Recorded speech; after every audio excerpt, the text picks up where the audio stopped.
अस्सलातु वस्सलामु अलैका या रसूल अल्लाह सल्लल्लाहु अलैहि वसल्लम। अस्सलाम वालेकुम रहमतुल्लाहि वबरकातुहू।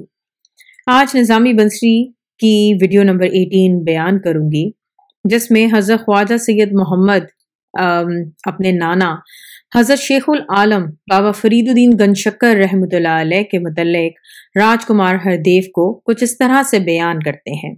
वो कहते हैं कि मेरे नाना हज़रत शेखुल आलम रहमतुल्लाह अलैह के अजदाद काबिल के बादशाह थे। फरख शाह काबली मेरे नाना के जदे आला थे। जब काबिल पर मुगलों का हमला हुआ तो मेरे नाना के बुजुर्ग लड़कर शहीद हो गए। उनकी औलाद वहां से हिजरत करके हिंदुस्तान आई। मेरे नाना के दादा काजी शुएब उस खानदान के सरबरा थे। उनके बेटे काजी सुलेमान थे, जिनके फर्जंद काजी मसूद थे, जो शेखुल आलम बाबा फरीदुद्दीन मसूद गंजशक्कर रहमतुल्लाह अलैह के नाम से मशहूर हुए। काजी शुएब हिंदुस्तान आए तो पहले कसूर पंजाब में कयाम किया।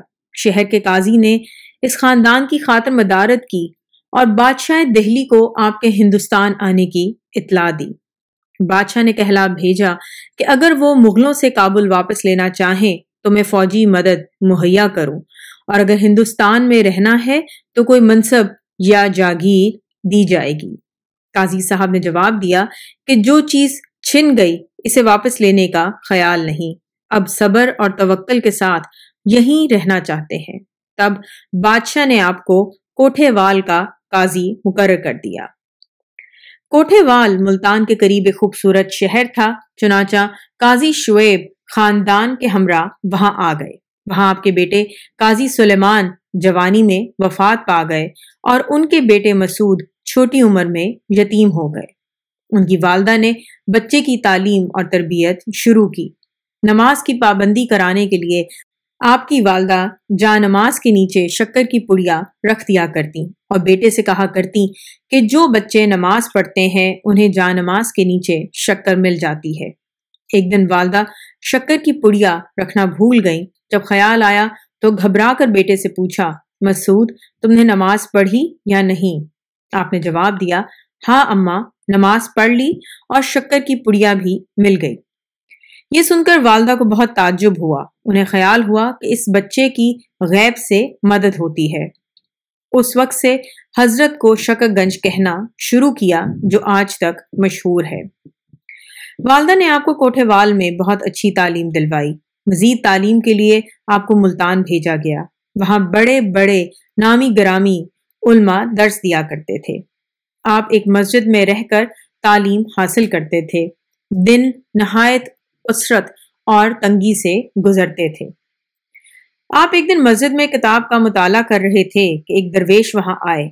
आपको मुताले में गर्क देखकर पूछा, ये क्या पढ़ रहे हो? आपने किताब से नजर उठाकर उन दरवेश को देखा और जवाब दिया, नाफे पढ़ रहा हूं। क्या ये किताब तुमको कुछ नफा देगी? जो ही आपकी दरवेश से आंखें चार हुई, एक खास असर दिल पर हुआ और आपने खड़े होकर जवाब दिया, जी नहीं, मुझे इस किताब से नहीं, आपकी नजर फैज से नफा होगा। ये कहकर आपने उन दरवेश के कदमों में सर झुका दिया। फिर उनसे बातनी रमूज के कुछ सवालात किए, जिन्हें बातों बातों में बुजुर्ग ने हल कर दिया। तब आपने उन दरवेश से पूछा, आप कौन हैं? उन्होंने जवाब दिया, मेरा नाम कुतुबुद्दीन बख्तियार है और मैं दिल्ली जा रहा हूँ। आपने ये सुनकर दरख्वास्त की, मुझे भी अपने साथ दिल्ली ले चलिए। हजरत कुतुबुद्दीन बख्तियार रहमतुल्लाह अलैह ने फरमाया, चलो मेरे साथ चलो। इसी असना में मुल्तान के नामवर बुजुर्ग हजरत बहाउद्दीन ज़िक्रिया मुल्तानी रहमतुल्लाह अलैह हजरत ख्वाजा कुतुबुद्दीन बख्तियार काकी रहमतुल्लाह से मिलने उस मस्जिद में तशरीफ लाए। बाद अज़ां मेरे नाना और ख्वाजा कुतुब साहब रहमतुल्लाह अलैह दोनों दिल्ली रवाना हो गए। वहां पहुंचकर ख्वाजा साहब ने मेरे नाना को मशाइख दिल्ली के मजमे में मुरीद किया और फिर उनसे मुजाहिदे कराए। फिर नाना हांसी चले गए और वहां रूहानी मुजाहिदा करते रहे। ऊंच भी गए और वहां भी मुजाहिदे में मशगूल रहे। जब दिल्ली आए तो ख्वाजा कुतुब साहब रहमतुल्लाह अलैह ने मेरे नाना को खिलाफत अता की। मुर्शिद की इजाजत के बाद हज़रत बाबा फरीद गंजशक्कर रहमतुल्लाह अलैह ہانسی ہوتے ہوئے کھتوال واپس آئے۔ یہاں لوگوں کا ہجوم ہوا تو اجودھن تشریف لے آئے، جو لب دریا ایک غیر معروف شہر تھا۔ آپ آخری عمر تک یہیں رہے، لیکن مرشد سے ملنے دہلی بھی جاتے رہے۔ ایک دفعہ حضرت بابا فرید گنج شکر رحمۃ اللہ علیہ دہلی میں تھے۔ حضرت خواجہ غریب نواز رحمۃ اللہ علیہ وہاں تشریف لائے۔ آپ رحمۃ اللہ علیہ نے قطب صاحب رحمۃ اللہ علیہ سے فرمایا، آؤ ہم دونوں مسعود کو فیض اور نعمت دیں۔ چنانچہ ان دونوں نے بابا صاحب کو بیچ میں کھڑا کیا اور خود دائیں بائیں کھڑے ہو گئے۔ پھر دونوں بزرگوں نے بابا صاحب کو توجہ دینا شروع کی اور باطنی نعمتوں سے مالا مال کر دیا۔ حضرت خواجہ قطب صاحب رحمۃ اللہ علیہ کی وفات کے بعد میرے نانا دہلی میں نہ تھے، ہانسی میں تھے، مگر قطب صاحب نے وصیت کی تھی کہ میرے سب تبرکات مسعود کو دیے جائیں اور وہی میرے جانشین ہوں۔ چنانچہ میرے نانا دہلی آئے اور قطب صاحب کے تبرکات حاصل کیے اور ان کی جگہ پر بیٹھے، لیکن کچھ دنوں کے بعد خلقت کے ہجوم سے گھبرا کر ہانسی چلے گئے، وہاں سے اجودھن آ گئے۔ حضرت بابا صاحب رحمۃ اللہ علیہ کی کئی بیویاں تھیں اور ہر ایک سے اولاد تھی۔ آپ کے 5 بیٹے اور 3 بیٹیاں تھیں۔ بڑے صاحبزادے کا نام خواجہ نصیر الدین نصر اللہ تھا، ان سے چھوٹے کا نام خواجہ شہاب الدین اور ان سے چھوٹے کا نام خواجہ بدر الدین سلیمان تھا۔ وہی حضرت کے بعد جانشین ہوئے تھے۔ ان سے چھوٹے خواجہ نظام الدین سپاہیانہ شان رکھتے تھے اور ایک جہاد میں شہید ہو گئے تھے۔ ان سے چھوٹے خواجہ یعقوب تھے۔ وہ حضرت کی وفات کے بعد اودھ کی طرف چلے گئے، واپسی میں امروہہ کے قریب کہیں غائب ہو گئے اور کچھ پتہ نہ چلا۔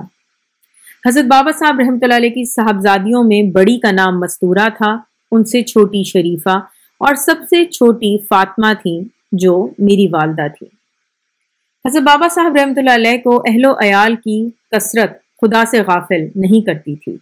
آپ رحمۃ اللہ علیہ کا ہر وقت یاد خدا میں مصروف رہتا۔ آپ رحمۃ اللہ علیہ کی مجلس میں علمی اور روحانی باتیں ہوتی تھیں۔ گھر کا دروازہ آدھی رات تک کھلا رہتا تھا اور لوگوں کی آمد و رفت جاری رہتی تھی۔ آپ کا علم بہت اعلیٰ پائے کا تھا۔ اس کا اندازہ یوں لگایا جا سکتا ہے کہ میرے والد مولانا خواجہ سید بدر الدین اسحاق فقرا کے خلاف تھے، مگر محض میرے نانا کی علمیت کی وجہ سے میرے والد آپ کے مرید ہوئے۔ حضرت سلطان المشائخ رحمۃ اللہ نے مجھے یہ بتایا کہ ایک دفعہ حضرت بابا صاحب نے دہلی کے بادشاہ غیاث الدین کو کسی شخص کی سفارش کے سلسلے میں عربی میں خط لکھا، جس کا مطلب تھا، میں نے اس شخص کی ضرورت کو خدا کے سامنے پیش کیا، پھر تیرے پاس بھیجا، اگر تو اس شخص کو کچھ دے گا تو دین اللہ کی ہوگی اور یہ شخص تیرا شکر گزار ہوگا، اگر تو کچھ نہ دے گا تو روک خدا کی طرف سے ہوگی اور تو معذور سمجھا جائے گا۔ اس خط سے حضرت کی فصاحت اور بلاغت بھی ظاہر ہوتی ہے، اور یہ بھی کہ ان کی نظر ہر وقت اللہ کی طرف رہتی تھی اور اہل دنیا کی کوئی ہیبت آپ کے دل میں نہ تھی۔ ایک دفعہ میرے نانا بیمار تھے اور لکڑی کے سہارے چل رہے تھے۔ یکا یک انہوں نے اپنے ہاتھ سے لکڑی پھینک دی۔ حاضرین نے وجہ پوچھی تو آپ نے فرمایا، میرے دل میں خیال آیا کہ میرا چلنا اس لکڑی کے بھروسے پر ہے، اس لیے میں نے اس کو پھینک دیا۔